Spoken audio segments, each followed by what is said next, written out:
বয়ান তো কম হচ্ছে না। বর্তমানে বাংলাদেশের এই সিজনে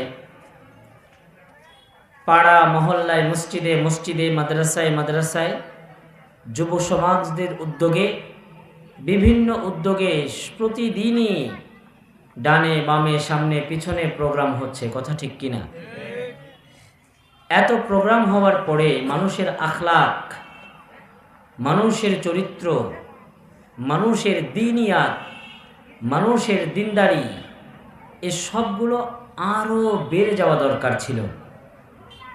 বয়ান যে পরিমাণে হচ্ছে সেই তুলনায় আমরা আশা করেছিলাম বা আশা করতেই পারি যে পরিমাণে বয়ান হয় তার ফলাফল স্বরূপ বাংলাদেশে একটাও ঘুষখোর থাকার দরকার ছিল না। কথা ঠিক না? একটাও সুদখোর থাকা উচিত ছিল না। কিন্তু দুঃখ আর পরিতাপের বিষয় হলো, মাহফিল যত হইতেছে, প্রোগ্রাম যত হচ্ছে, দিন দিন গুনাহের নতুন দ্বার উন্মোচিত হচ্ছে। চিল্লায় বলেন ঠিক কিনা? কারণ হলো একটা, আমরা যারা বক্তা তাদেরও ইখলাস নাই, যারা শ্রোতা তাদেরও ইখলাস নাই। আমরা আসি মাল কামানোর ধান্দায়। বয়ান স্টেজ এখন হয়ে গেছে মাল কামানোর ধান্দা। আর মুসল্লিরা আসে হুজুরের কণ্ঠে সুর আছে কিনা, চাপায় জোর আছে কিনা, এটা শোনার জন্য।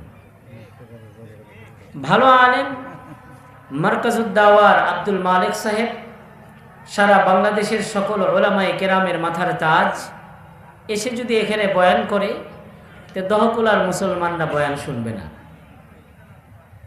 যদি ধর্ম উপদেষ্টা ডক্টর আফমা খালেদ হুসাইন সাহেব এসে বয়ান করে, তো দহকুলার মহিলারা আড়াল আগডাল থেকে বলবে এর চাইতে শস্যের খেতে যায় বসে থাকাই ভালো। কোরআন হাদিস নিয়ে চমৎকার চমৎকার দালিলিক উইথ এভিডেন্স কথা বলবে, কথা শোনার লোক নাই। 2 ঘন্টা 2.5 ঘন্টার বয়ান, এর মধ্যে কোরআনের না একটি আয়াত আছে, না একটি হাদিস আছে, পক্ষান্তরে শুধু কণ্ঠের একটু জোর আছে। মাহফিলে জায়গা দেওয়া যায় না। কথা ঠিক কিনা? একটু চিল্লাই বলেন ঠিক কিনা? এই জন্য ভাই, আজকের প্রোগ্রামে আলহামদুলিল্লাহ, আমি বান্দা জাইফ, নালায়েক, দুর্বল, আমার ব্যাপারে আলহামদুলিল্লাহ সুস্থ থাকেন। এ পর্যন্ত আল্লাহ তাআলা যত প্রোগ্রাম করাইছে টার্মস অ্যান্ড কন্ডিশন নাই।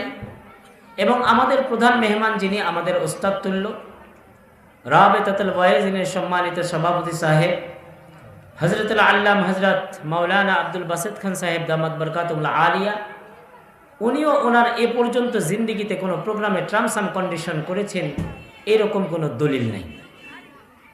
এমনকি আমার মাদ্রাসার প্রোগ্রামের কারগুজারে আমি বলি, আমার মাদ্রাসায় প্রোগ্রামে গত বছরের আগের বছর হুজুরকে আনছিলাম। হুজুর বয়ান করে স্টেজ থেকে নেমে গাড়িতে উঠে সরাসরি চলে গেছে।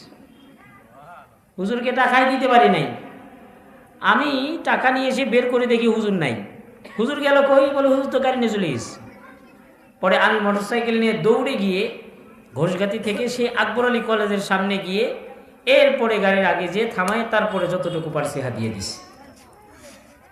তো এই যে দৃষ্টান্ত বিরল, এই ধরনের হক্কানি রব্বানি উলামায়ে কেরাম যারা কথা বলবেন, দিলের দরদ নিয়ে কথা বলবেন, ইনশাআল্লাহ মাঝখান থেকে আপনাদের যদি ইখলাস থাকে, আপনাদের যদি ইখলাস থাকে যে না সুর আর চাপার জোর না, বরং কোরআন সুন্নাহর কথা শোনার জন্য আসব, ইনশাআল্লাহ আজকের মাহফিল আমাদের জন্য কিয়ামতের ময়দানে নাজাতের জরিয়া হবে। চিল্লায় বলেন। এই জন্য যতক্ষণ বসবো, যতক্ষণ আলোচনা শুনবো, ততক্ষণ একমাত্র আল্লাহর রাজি খুশি করানোর জন্য শুনবো। কে হাত তুলে দেখাই? নারে তাকবীর, নারে তাকবীর। দিন ইসলাম